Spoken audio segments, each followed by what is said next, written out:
Go live. Okay. Good morning and welcome to Coffee with MDIFW. My name is Katie Yates and I am a public relations specialist for the Maine Department of Inland Fisheries and Wildlife. Coffee with MDIFW is a new monthly series where I'll be meeting with different staff from our department to chat about recreation, management, and conservation over some coffee. Today I am joined by Commissioner Judy Camuso. We will be talking about some highlights of her time so far as commissioner, her 2021 vision for the department, and how the department has adapted in response to COVID-19. For those of you joining at home, you can join the conversation at any time by typing in your questions or comments in the chat box. We will answer questions as time allows, and just a reminder, the video is recorded and will be available on the department's YouTube channel later for you to watch or share. So Judy, how are you doing this morning? Great, Katie. I'm doing pretty well. How are you? I'm doing pretty good. Got my coffee. Yeah, it's a good way to start the day. Not too cold either, so that's nice. Yeah, right. It's a pretty nice day. Yeah. Might go for a walk later. We'll see. So I'm sure many of the folks watching are familiar with your background for the department, but do you want to just go over how you arrived at the position as commissioner? Sure, yeah, just a quick overview.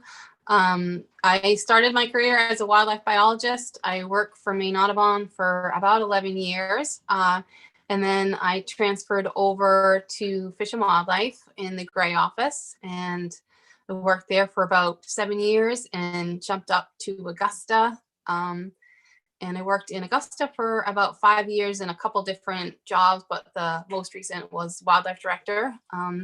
And then when Governor Mills was elected, I was appointed and confirmed as commissioner. So worked my way up through the ranks, I guess. And what have been some of your top priorities or goals as commissioner? Yeah, so I have a lot of goals. One of the first things we did when I became commissioner was work through a strategic planning process for the agency. So we came up with a number of broad kind of big picture goals. One of them is, of course, to maintain healthy fish and wildlife habitat or populations and habitat. So that includes lots of different things, from making sure we have wildlife at healthy populations, at also socially acceptable populations. So not too many or not so that people are being kind of overburdened by them, but make sure that we have good, healthy populations that are at the levels that the public wants. Also providing habitat to make sure that we have habitat to support those wildlife populations across the state. Communication is a real important goal for me, or objective, and I think we made some changes internally to help boost our communication with the public. So making sure that we have good internal communication, communicating with a broader audience so people in the state know who their state wildlife agency is and what we do, while all at the same time making sure we continue to communicate effectively with our current customers, folks that either hunt or fish or buy a license with us or participate in one of our citizen science programs. So communication is sort of the second big goal of mine, or area of focus. I think the third is kind of at land access and landowner relations, making sure that we provide access for people to get outside safely and make sure that those folks are doing so respectfully and being aware that they are on private land almost always. And so our landowner relations program, and providing public access are another top priority. And then I think really for me personally, one of the other and really important ones, having grown up in the agency, is making sure that we have staff that are satisfied, they're challenged, they're happy to come to work, making sure that I think Fish and Wildlife is the best place in the world to work. And I want to make sure that we maintain that, that everybody has the same passion, and their personal why they come to work is different, but we all care about the mission, and making sure that we are able to continue to recruit the highest, the most competitive biologists, wardens, communications professionals, licensing professionals, make sure we continue to have the best staff and that we have the best work environment we can have. So those are kind of my big picture goals for how we're going to move forward. Yeah, there's a lot of things underneath all those, like, climate change, how we're going to mitigate for climate change, land acquisition, making sure we are buying land that provides public access and helps mitigate for climate change and provides, space for species of greatest conservation needs. So there's a whole bunch of subsets under each of those big categories, but those are kind of the big picture pillars, if you will. And one thing I think I have noticed too is that you are really kind of an example for women getting outside and inspiring other women to explore the outdoors in new ways. Thank you. Yeah, that is one of my personal goals in both for professionals and also for people who want to recreate in the outdoors. We have about 80% of the people in the agency are men, and likewise, about 80% of the people that participate in the activities that we manage are also men. And so I've been working pretty hard to try and promote women both in the outdoors and in wildlife, or fish and wildlife professional careers. And so some of that is just being visible and having people see that. And one of the challenges when I first met with lots of groups of women, but the consistent theme that kept coming up was that women didn't see women in these roles. They didn't see pictures of women. They didn't see women featured in magazines doing these things. And so that is one of my goals, is to try and elevate the presence of women, so that, young kids today, young women can see that you could be commissioner, you could be governor, but also that they can participate in hunting and angling and trapping. These are activities are for everybody. It doesn't matter, what your sex or your age or your race, all the things we do are available for everyone in the state. And we've had some success in recruiting new women in particular. So we have, this past fall, we switched our Hunter Ed program so that you could take Hunter Ed online. And one of the things we thought was a barrier to participation from women was being able to get the timeline required, or the time commitment required to get through Hunter Ed. And so we switched to an entirely online option, and we had 30% more people participate in that program than we had all of last year, just in 3 months. But what's really exciting for me was that 36% of those people were women. So I'm really optimistic that we're going to continue that trend. And I think in the past, the number of women participating in hunting in particular has been growing steadily. And when I first started with the agency, it was at about 8 or 9%, and now it's up at close to 15%. So we are making progress. And the really good thing is that this is a phenomenon that is occurring nationally. So lots of the other directors, when we meet once a month or so and talk about these issues, they're all seeing the same thing about more women getting involved in these activities. So I think it's only going to expand.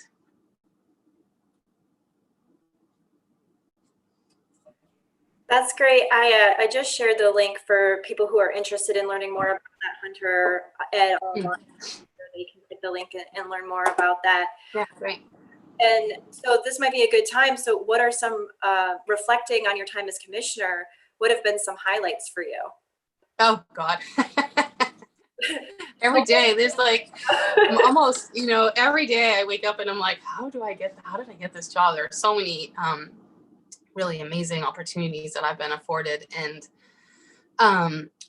I think some of the things I'm really proud of in the short time I've been commissioner is the change in the communication staff. And that is a focus for me. It always has been. So my personal why I do this is because I care about wildlife and wildlife habitat. But I firmly believe that if you connect people with the outdoors and make them passionate, that people will protect what they care about. So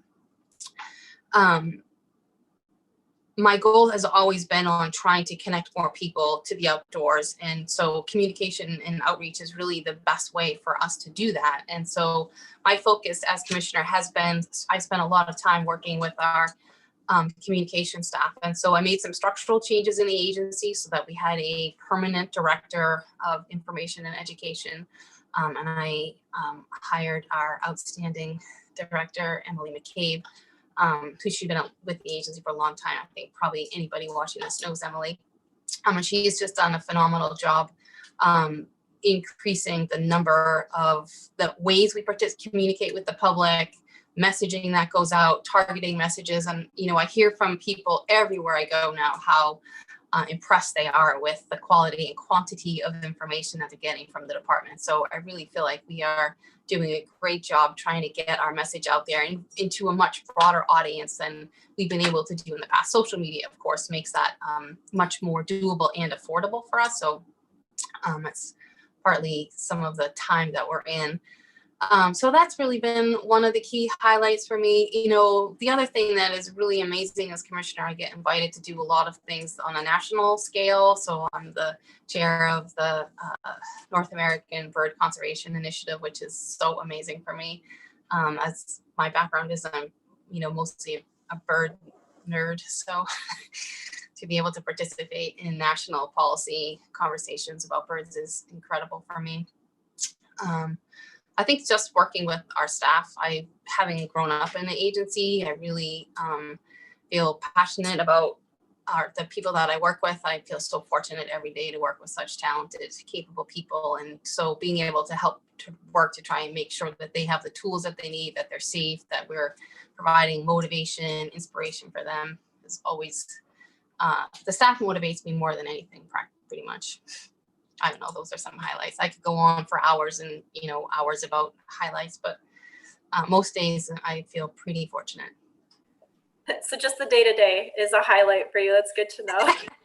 Yeah, what's really exciting for me too is like when we get, you know, so this past year nationally for many, many years, our participation rates in hunting in particular has been steadily declining. In some states, it's as much as 50% in the past 20 years. And we have been declining to at a smaller rate, but still a sort of slow but steady decline. And this year, we turned that trend around and our license sales are up about 9%.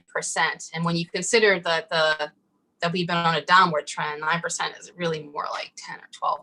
So that is an amazing turnaround. And I think that is due in large part to the outreach and communication that you and Emily and everybody in the INE division are doing. Thank you for that. So this might be a good time to ask, you know, looking at some of the things that have happened since you've been commissioner. Obviously, the last really now a year has really seen a lot of changes. How has the department changed since you've been commissioner? And I guess, you know, linking to that a little bit is how the department has responded to COVID. Sure. Yeah. So there's kind of a lot of things there. I think when the governor first issued the state of civil emergency, I knew myself, like when I get nervous, I want to be outside. When I get anxious, when anything's stressful in my life, I just want to go outside and walk and I want to do outdoor activities. So I knew that the people of the state were going to want to be outside. They're going to need to be outside, both for physical health, mental health, and to stay sane. And so, and that's how I was staying sane. And I tell the story that anytime I would go to Hannaford in the beginning, it was like such a surreal experience. Like nobody was talking, looking at each other or staying away. The shelves were bare, you know, you couldn't get toilet paper. It was so stressful for me. And so afterwards I would have to go to Hannaford and then I would have to plan an hour to go for a walk outside so that I could kind of decompress and realize how, okay, things are in the natural world, things are normal, they're okay, everything's fine, everything's going to be okay.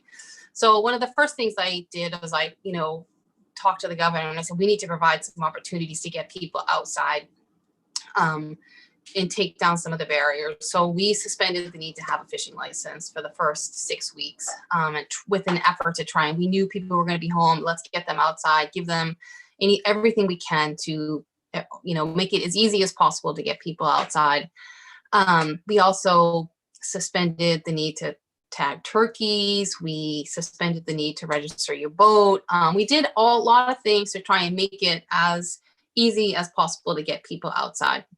I think one of the things that Fish and Wildlife agencies across the country have been struggling with in the past 10 or so years, as participation rates in the activities that we normally manage has been going down, was staying relevant and staying in touch with the society today, right? And so I think one of the things that makes me really happy is, like, right now we are the most relevant, right? We are so relevant. The people during this pandemic have gone outside just in numbers that I couldn't even have dreamt that we would have this many people. That I would go to Kennebunk Plains Wildlife Management Area and not be able to get a parking spot on a middle of the day on a Saturday is it was overwhelmed by that in a really good way. And so, we here in the state of Maine, and the things that our agency manages, are what people want to do right now. They want to be outside, they feel safe, they want to connect with wildlife, they want to fish, they want to hike, they want to go birding, so I think those are really good things for us. The challenge for us will be to keep those people engaged as we transition, hopefully, back to less of a state of emergency and back to somewhat more normal life. I think our challenge, and the challenge for all Fish and Wildlife agencies, will be to keep those people participating in outdoor activities. So make sure we communicate with them, make sure we have opportunities for those folks that took hunter safety. They just passed their hunter safety, but they've never actually done it before. We're working on a series of, as you know, next step programs to help those people. So you've taken hunter safety, but now how do you set up your tree stand? How are you going to track a deer? How do you sight in your firearm? All those kind of things, the tools that people need to help them. And I am a perfect case example. I didn't grow up hunting. I was new to firearms entirely, and it took me a long time to get comfortable doing those things, and years. And so those are barriers. I think it wasn't just a barrier for me. I don't think I'm alone. I think those are, if you didn't grow up with firearms, those are real barriers for people. And so we're committed to providing those opportunities to help people engaged and give them the tools they need to do the activities that we want them doing outside, ongoing, far beyond this pandemic. What did you ask me? I'm not even sure I answered your question. You did a little. The other thing is that maybe some of the ways that the department has specifically adapted to the pandemic. I know that we have done a lot to make it so that we continue to offer the services that we manage, and continue to offer great customer service to our customers and the public. Yeah, I mean, and one of the other things we did was, we took over registering a lot of boats and equipment that when town halls were still closed, folks couldn't get them registered. They couldn't. So we switched all that stuff to online, and our licensing staff just stepped up and handled like 300 times the normal amount of requests they have for processing those things. So we did everything we could to make it simple for people. We sort of made the decision to move to provide the fully online Hunter Ed program so that folks could still take Hunter Ed and participate in those activities without having to do it in person.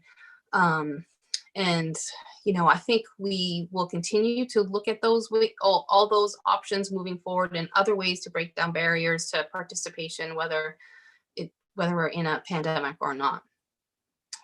And I think we're looking at ways now moving forward. So one of the things I struggle with is, I know a lot of people out there are struggling with depression and feeling isolated and disconnected during this pandemic. And so now we're entering into winter, when it's typically colder and darker, shorter days, and it's not as easy or comfortable for people to get outside. And so we are working with our information and education staff and our communication staff to help people, give the tools they need to get them outside. There's so many opportunities in the winter And to make sure that people understand that, give them places to go, things that they can do outside, whether they're ice fishing or snowshoeing or wildlife tracking or participating in the winter bird atlas. There's all kinds of opportunities to get people outside and enjoy winter and still get some physical activity and get some mental strength back.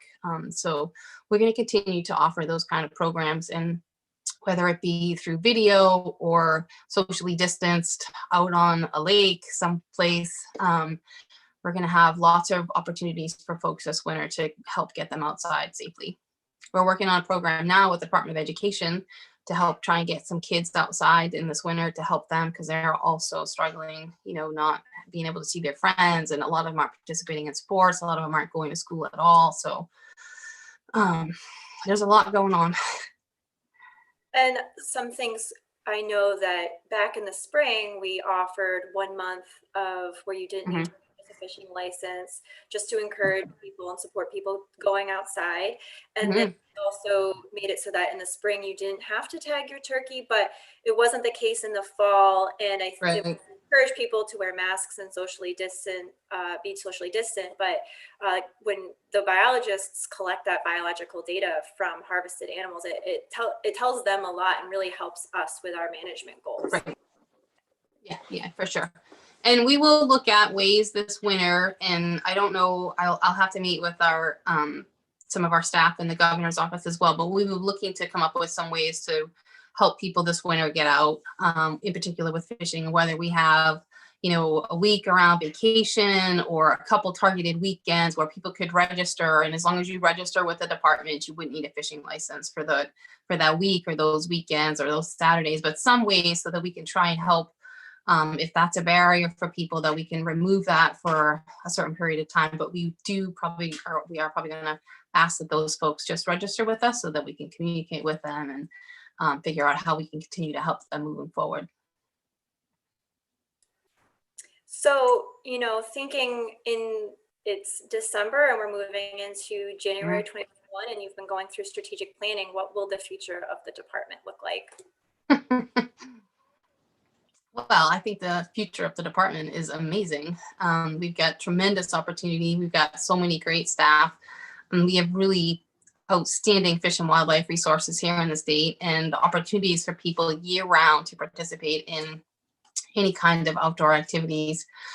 So I think we have really good opportunities. I think we have some areas where we can improve and grow. But I think we're gonna get through this pandemic, and then we're going to continue to communicate with these folks that are outside now. We're going to keep them outside safely. We're going to help people learn how to hunt and how to fish and how to bird and look at wildlife tracks. And we're going to buy land. And I mean, we have a lot of things that we need to do. But I think it's going to be a great opportunity for all the citizens of the state.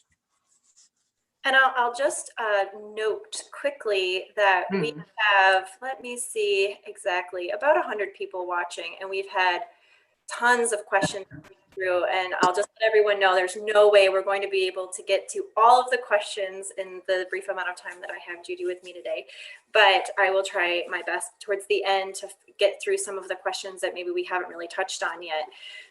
So Judy, how have you been staying personally balanced during COVID? Have you been trying to get outside as much? I know I've been going out as much as I can, snowshoeing since we've had some snow. Yeah. I've actually started to kind of take up birding myself. What kind of things have you been doing to try to cope with the stress of COVID? Yeah, so I've been really fortunate in that I've been able to get out a lot. As that is how I decompress and stay positive. It is like my mental health for me. So I get out a lot, and I think it was over a year ago I made this pledge to, we called it opt out every day. So this pledge to get outside and spend at least 20 minutes to a half hour outside every day. So I do that pretty religiously. And this spring and summer, I did a lot of fishing. I went with a friend offshore, like tuna fishing. This fall, I went bird hunting quite a few times. I really love hunting with dogs. It's one of my favorite things to do. I love the interaction between the dog and the people, and the dog and the birds. And I love walking out in the woods. So bird hunting is one of my favorite things. And I also did a good deal of deer hunting with, I'm happy to say I had an amazing deer season. I did not harvest a deer.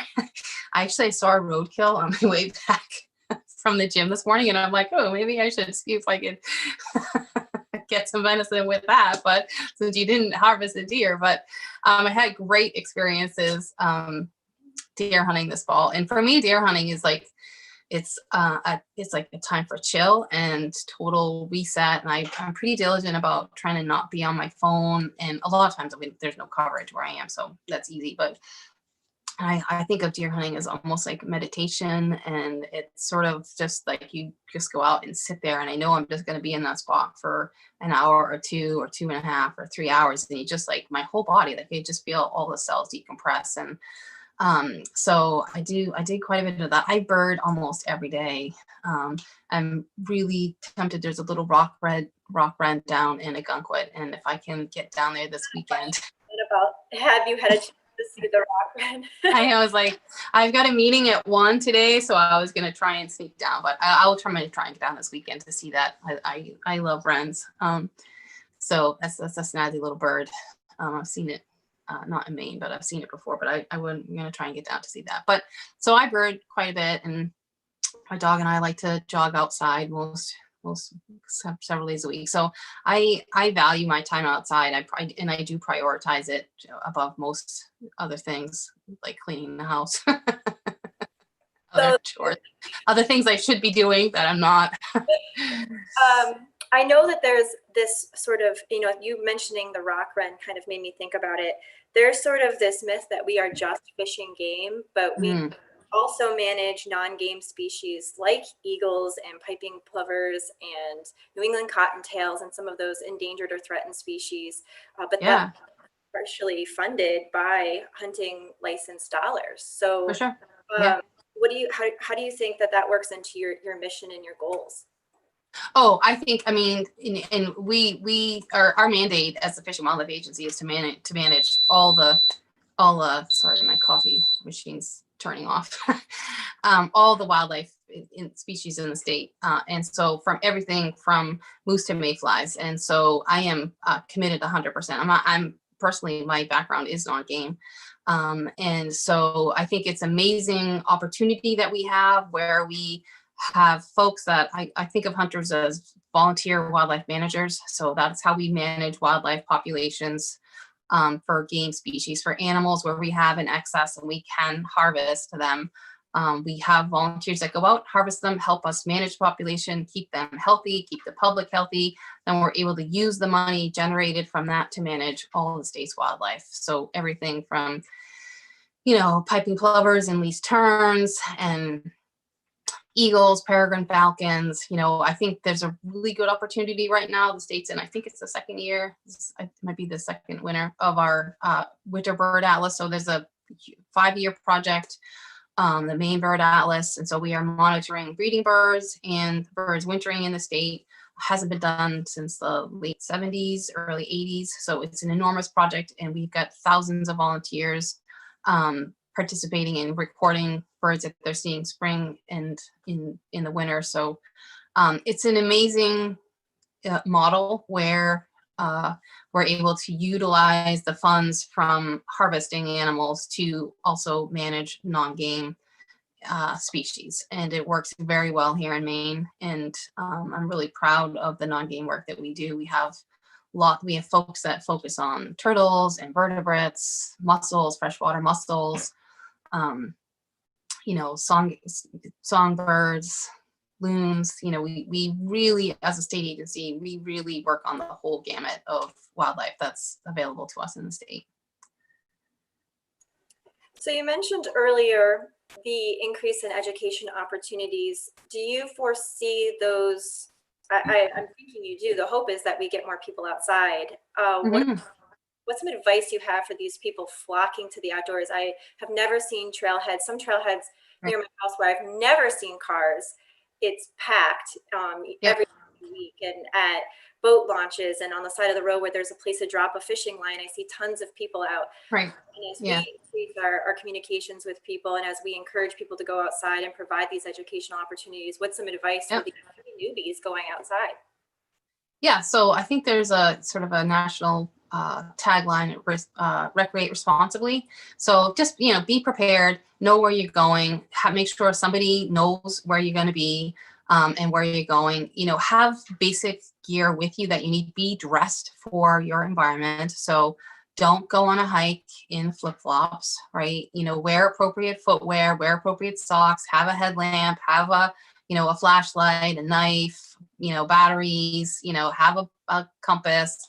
It depends on what activity you're doing, obviously, but, I think being prepared, being thoughtful, and enjoy yourself, have fun. It's not, we're out there to have fun and explore, go to new places. One of the reasons I like to bird so much is because I keep track of all the birds I see every year. So when I look at my list and see, oh, you haven't seen a yellow-billed cuckoo, I know, oh, you should go to Brownfield Bog, right? So so birding for me is a way to make sure that I go to different habitats in different parts of the state and see, so I can see those kind of target birds. So go out, find new places, explore different areas, step a little bit outside your comfort zone, but not so far that you're risky, right?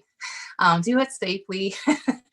And, if you need help, there are people out there that are willing to help. There are mentors. We're going to have lots of, Katie is working on lots of next step programs with many of our volunteer hunter safety instructors. Are going to have, I think we're going to call it outdoor safety, so that it's not just hunter safety, but how to be safe when you're outside, how to read a compass, how to read a trail map, all kinds of opportunities for people moving forward. And we're going to continue those in perpetuity, or as long as I'm commissioner. So the comment you just made about the next step programs that we're working on to connect new hunters with the skills they need to hunt safely and successfully. I have only a few questions left before we turn over to the comments, and there are quite a few of them. So I'll try my best to get through the ones that we can. But what are your thoughts, your reflection on this year's deer hunting season, and your personal, I know you wrote a blog post about your experience this year. Yeah. So I think the harvest itself was, I think, the highest since 2002. So great. We had tons of opportunity for people. We issued over 109,000 any deer permits. So there was a lot of opportunity for people. And I have heard lots of positive feedback from the public. We had an increase in participation. So our sales went up almost 9%, which is the first time ever in 30 years that we've had an increase in participation rates like that at that level anyway. So I think overwhelmingly successful. I think I will tell one little story. So lots of people probably read the blog post where I on opening day had a shot at a doe. I had a doe permit. And I was so excited, and I couldn't believe it. I was sort of shaking, like, I can't believe this is happening on opening day. And I took the shot, and I expected her. I've never shot at a deer before, so I expected her to just drop, and she just picked her head up and she looked at me. She's like, "What the heck is wrong with you, lady? Like, how did you miss that?" And she just shook her head. She didn't even run off. She just kind of turned tail and trotted. She was like, this one is no skills at all. And I was like, what did I do? What did I do? How did I miss that? She was close. And so I went out and I looked, and I came back and sat down, and I went back to where she was, and I came back down. And then I noticed, in the tree from which she came behind, there was this big scar in the middle of the tree, and I realized that I hit the tree. So I actually felt a lot better about that, because I'm like, okay, you didn't actually miss. You were about an inch off with your sight. That's not that bad. You actually did a pretty good job. So I was proud of myself for, I fully support deer hunting, and it's how we manage population, but I wasn't totally positive I would be able to actually make the choice to shoot a deer. But I didn't hesitate at all. So I was glad to know that that I didn't have that hesitation. And then I was glad to know that I wasn't that far off. But almost that that near miss hooked me because I'm like, oh, next time, I'll do this, I'll do that. So that in a way, that miss was almost as sort of rewarding, I guess, as if I had actually hit her. There's no venison in my freezer, but and another really cool experience I had was I was up outside the Greenville area sitting in a little spot, and whenever I sit down in the woods, like the red squirrels always come and they chatter and like kind of run around you and sort of investigate the area. And then that's what I thought it was. I heard this noise behind me and I just assumed it was a red squirrel. But I just kind of turned behind me and looked, and I was like, oh my God, that's not a red squirrel, it's a pine marten, which I'd only ever seen pine martens in like fleeting glimpses in the past. So I sat there and I was really still at first, and I was so cautious. I didn't want to scare it, but it was like running up and down the tree and looking around and moving back and forth, and it stayed there for like a half hour. I mean, it was one of those experiences I would probably never have again in my life, but it was absolutely, I was so excited. I could hardly. I mean, at the end, people were like, did you see any deer? I'm like, no, I didn't see deer. I saw a pine marten for like a half hour. It was like practically in my lap for like a half hour. It was the best thing on the planet. It was awesome. So, and most people I talk to that hunt a lot, those are the experiences that really stay with them, are those wildlife experiences that you get only when you're outside for extended periods of time. So I think overwhelmingly the deer season was a highly successful. That's great. I do see some questions coming in regarding tagging and the future of tagging in the department, and if or not electronic tagging is really something we're going to be able to implement. I know that there are some challenges with that and maybe some flaws. Your thoughts? Yeah, so lots of states to our south do have electronic tagging, and those states in general, Pennsylvania, harvest about 220,000 deer a year. And so compliance goes down when you switch over to electronic tagging, and compliance goes down to about 20 to 25%. So most people typically you don't have the same level of compliance that we have here in Maine.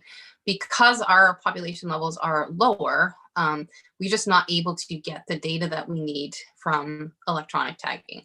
So we need the data that we collect. So our staff, in addition to the actual tagging, our staff physically inspect 15 to 20% of all deer harvested in the state.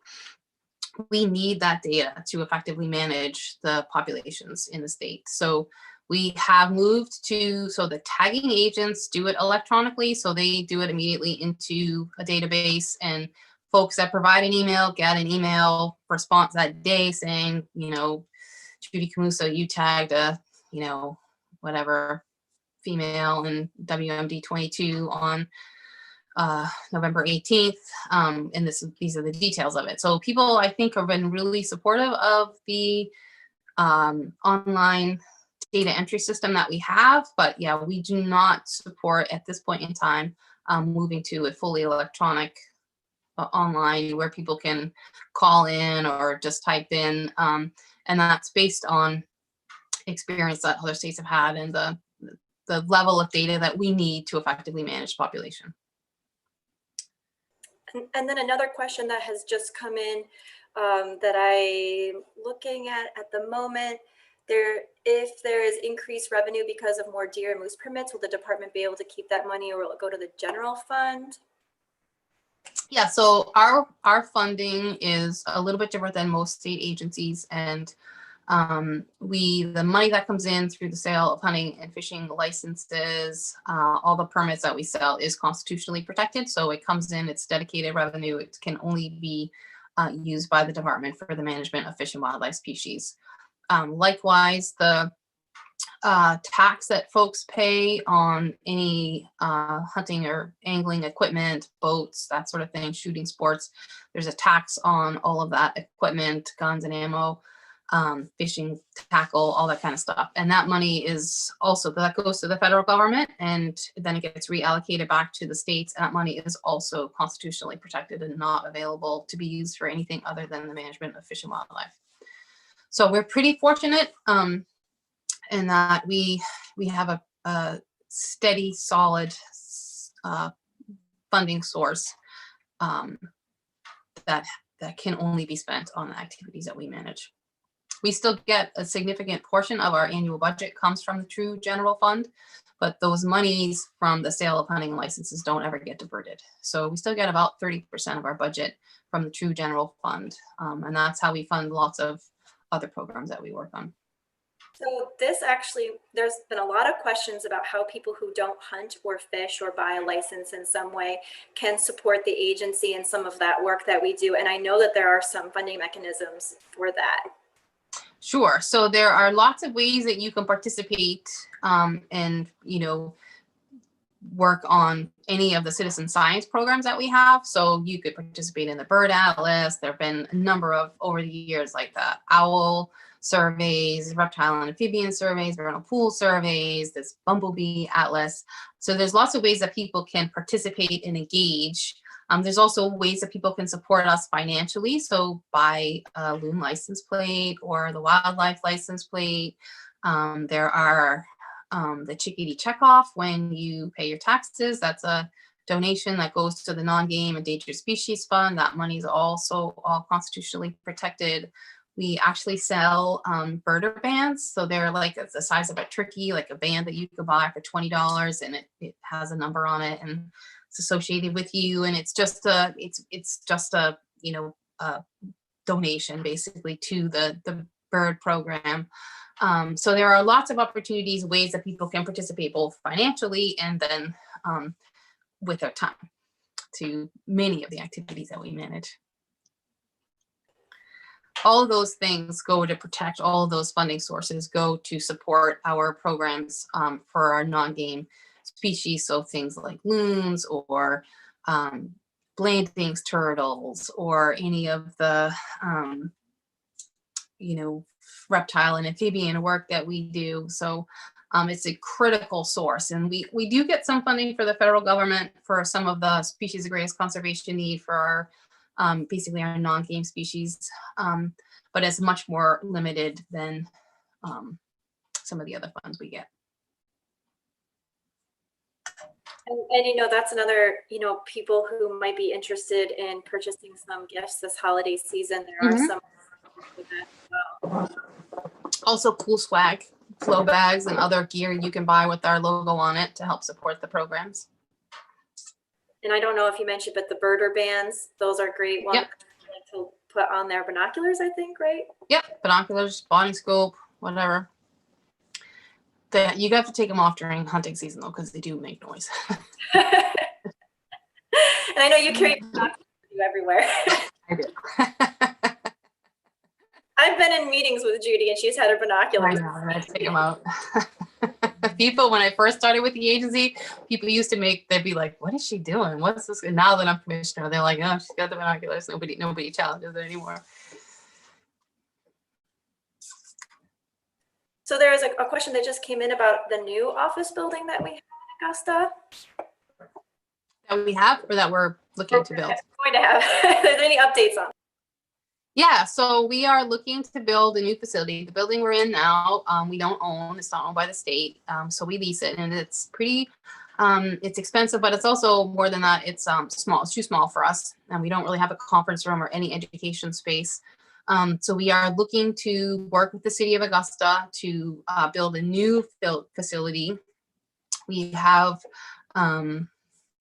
we've looked at a number of sites, but the one that we keep coming back to, which hasn't been approved yet, but it's along the river, and the building would be it has the site of the old Edwards Dam, so it had been basically a brownfield. It's been restored, and we would kind of take this area that had been pretty industrial and sort of recreate it into a fish and wildlife space, and we would have opportunities if people could kayak from that area. It would be totally LEED certified, green building, certified timber, and have opportunities for education space and conference rooms. And so yeah, we just got a briefing on it last week. So we're really excited. It will of course require approval from the legislature. So we're hopeful that we'll get that. But yeah, we are trying to move forward. It's, you know, it's a challenge for folks during pretty difficult budget times right now. But we are optimistic that we can continue to move forward with that project. So this is switching gears a little bit, but I know Yeah. that this is a huge priority for you. And how are we balancing more people in the outdoors with also protecting our resources? There's quite a bit of chatter in the comments, kind of. Right. Yeah. I just read an article yesterday about some folks in New Hampshire working on similar issues. And so there's more people out and there's more people accessing the outside, and trails are crowded, and particularly like trailheads are getting log jams. And so we are working to, you know, one, we need to have, then this comes up in survey, every time we survey the public, we need more public access, right? So we need more places that the public knows they can go safely, they can participate in whatever activity they choose, and get more people, spread them out on the landscape, right? So we encourage people to, if you go to the trailhead and it's full, go to the next place. And so many of those trailheads are designed, you know, the parking areas are designed, they're smaller so that they only accommodate a certain number of vehicles. And so when that's full, then move on to someplace else. Don't park on the road and block traffic and then have more people on the property than the site can handle. But we do have, you know, as a state, we have 110,000 acres available for the public. And so we're working to try and help promote those people. A lot of these are small or areas that people don't know that the state owns or lesser known. Try and help promote those. But there are also areas where, you know what, the public probably shouldn't go. It's pretty sensitive habitat and some rare and unusual species there. And so we're not encouraging people to go to those areas, or we're not promoting those areas. So there's definitely a balance. I think it will continue to be an ongoing issue and conversation. And certainly, as I hope more and more people continue to go outside, it will be an ongoing challenge for us. You know, we have a whole landowner relations program that focuses on keeping people outside safely and respectfully, and so that they are aware that they are on someone else's property. They're treating their property as though it were their own. You know, I was surprised when I went hunting this fall. I called the landowner whose property I was going to be on, and he was shocked that I called. And he said, "You're the first person that's ever called and asked." And I've seen many people hunting this gentleman's property, but he was so tickled with my asking permission. He volunteered to come help me. He said, "If you harvest a deer, you know, I'll come. I've got an ETV. I can come help you. I can come help you get it out." Right. So just being respectful and taking care of the land you're on as always your own. I mean, there's also other things that, you know, don't approach wildlife, right? Those are simple things. I mean, if you see a deer or a moose and you want to get a good photo, get a telephoto lens. Like, don't keep getting closer and closer. Every time you bump those animals, they're burning calories and wasting energy. So there are lots of things that people can do, observe wildlife from afar. Don't try and get closer to it.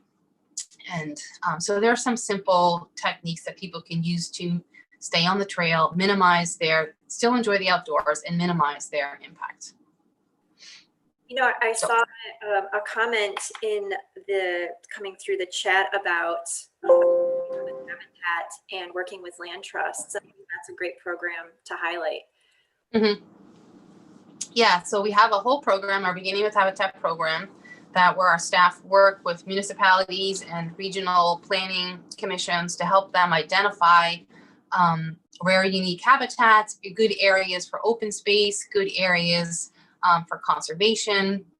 They have all of our information of areas like our wading bird waterfowl habitat, rare, threatened, endangered species, large unfragmented blocks, areas that would be really good to keep open, and then other areas that are more appropriate for development and expansion or trails or all that kind of stuff. So we have a whole group of people that work on the Beginning with Habitat program, and that program although it is housed in the department, there are a whole host of partners that work on that with us. So the Natural Areas Program, Maine Audubon, the Nature Conservancy, Maine Coast Heritage Trust, there's partners all across the state that help us, in a steering committee that sort of works on prioritizing the focus of that program and how we're going to help meet the needs of that program and make sure that we're available for folks, that those tools are available for folks to take advantage of, and that we're focusing on the right things, that the towns and municipalities are getting the information that they need for us, and that they're able to use it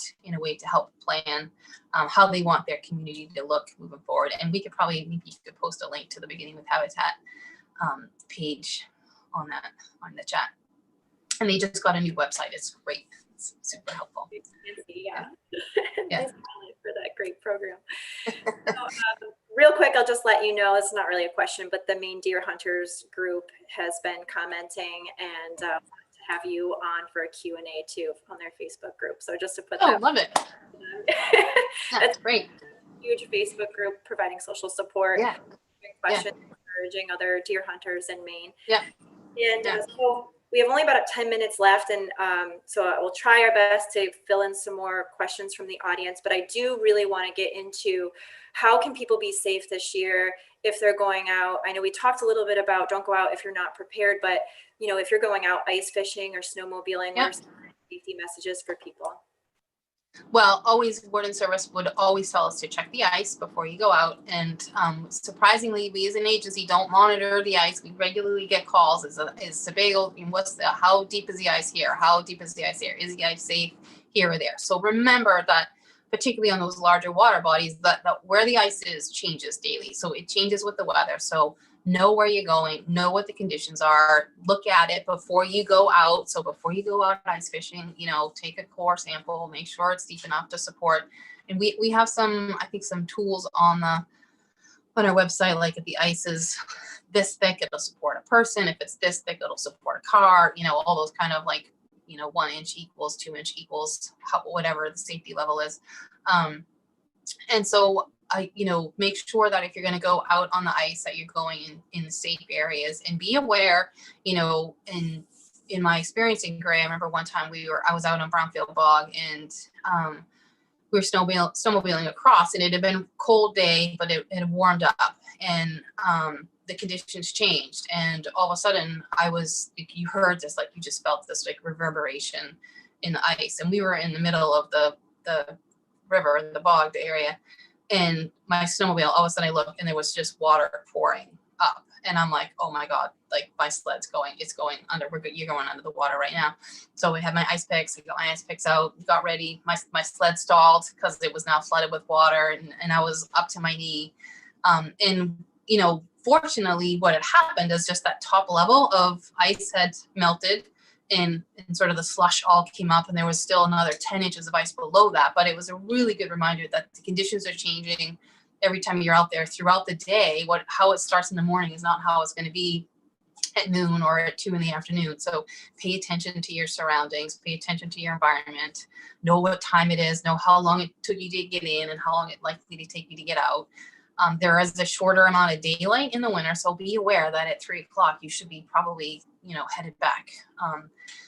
So I don't know, those are some of my things. I always have a few things. I always have a pack. I always have extra food, water, warm clothes. I am perpetually cold even in summer, so I always have hand and toe warmers. Katie and I are kind of the same like that. I always have, you know, a headlamp or a flashlight. I always have a knife. I always have some matches, just some things in case you run into trouble. You have some tools to help you. So another question that's come through, and again, we only have a few minutes left, so I apologize to anyone whose questions we weren't able to get to. It's only an hour, and there's a lot of chatter coming through, and I have people who are helping answer some of the questions that are coming by typing them in. So thank you to everyone and Mark helping me with all of these. It's quite. Oh, I'm so excited! There's so many people. So a question that just came in. There's a question about stocking fish. Isn't it true we stock fish where natural reproduction is limited, and without stocking we wouldn't be able to maintain our fisheries. And I know personally from talking to fisheries staff that they're very diligent about protecting the native fish while Yep. still providing that fishing opportunity. Do you have any thoughts on that, comments? No, absolutely. Yeah, no. And so fisheries is not my strongest suit. I work with fisheries staff and I'm trying to learn more every day about how we manage fish in the state. There are certainly areas of the state, the heritage fish waters, where we don't or have never stocked, and our goal there is to promote and protect the native fisheries in that area. We do, of course, have other areas that we stock, and there are kind of a whole bunch of rules around when and where we will stock fish, things that has to have public access. It has to be equitable opportunity for folks. So there's a pretty rigid process we go through whenever we are stocking fish or when we are looking to stock a new area. And all those things are, considered, what the native population there is, and what reproduction is, what the population levels are. So there's the fishery staff and the hatchery staff do a really good job trying to balance, making sure we protect the native fisheries, still provide plenty of opportunity for folks to get out and go angling. And I know I'm super looking forward to going ice fishing this year. I just started working for the department. I know it's just kind of a quick little story, but the very first time I ever went out on ice was with our staff, and I was learning how to ice the very first time. And I was immediately hooked. I think it's such a great way to get outside. You can be social, you can be socially distant. I'm very, very much so looking forward to. Yeah. I love it. I went last year at the Travis Mills Foundation, and we spent the day there with some of the veterans there. And one gentleman caught this. I mean, it was a really big pike, and he was so excited. I mean, the fish was like, probably, you can't see me, but it was like 36 inches. And he was so excited, and he kept talking about it. And finally he said, you know what? The thing is, it was so amazing. We caught that giant fish through a little tiny hole with nothing more than a stick and some rope. It was like, you're right. Like, it doesn't take a lot of skills. It doesn't take a lot of equipment, a couple traps, and it's an awesome opportunity to get outside, and it's a great way to spend the day. And most people that I know do it also usually bring like a grill, and they're cooking up delicious foods, and so it's a great way to be together outside. And I think for this winter, it's going to be really helpful for people to get out and be able to stay socially distanced and still get outside and enjoy the outdoors. So I'll just add quickly, I just got a reminder from our media and graphics supervisor, Courtney, that there is a beginner's guide to ice fishing that will be coming out. And if you follow the book, you won't miss it. So if you haven't started, awesome. About it that Great. way.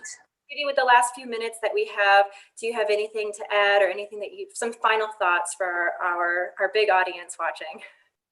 No, I don't think so. I just want to thank you for having me, and thank you to the public for being so welcoming and accepting of me. I'm not your traditional commissioner, I guess, but I really appreciate all the support and help I've gotten over the past almost 2 years now. I'm pretty passionate about what we do as an agency, and about the people that I get to work with, and it's a real privilege and an honor for me to be here. And hopefully I will continue to work to make those opportunities available, and that the people and the citizens of the state will be pleased with the work that we do as an agency. That is really important for all of us. So thank you, Katie, for inviting me and having me, and to everybody that's listening and joining us today. Really appreciate it. Yeah. And hopefully I'll see you all out in the field soon. And get outside. That's my advice to everybody. Get outside every day. Come up with a reason to get out every day. It's so important. Get out from our computers and from at our houses. Away from your screen, and So with the last few moments, I just want to thank you, Judy, for joining me today, and remind everybody that once a month we have this Coffee with MDIFW series. We'll be continuing it through the next year. Next month, I hope to have a member of Warden Service on and talk to them a little bit about some safety with recreation opportunities and some other warden service things. So just make sure that you follow us on Facebook or sign up for our email list, because we will be sending out reminders for that. So thank you, everyone. A reminder, this is recorded, so if you want to rewatch it or share it with somebody, you are welcome to do so. But thank you, Judy.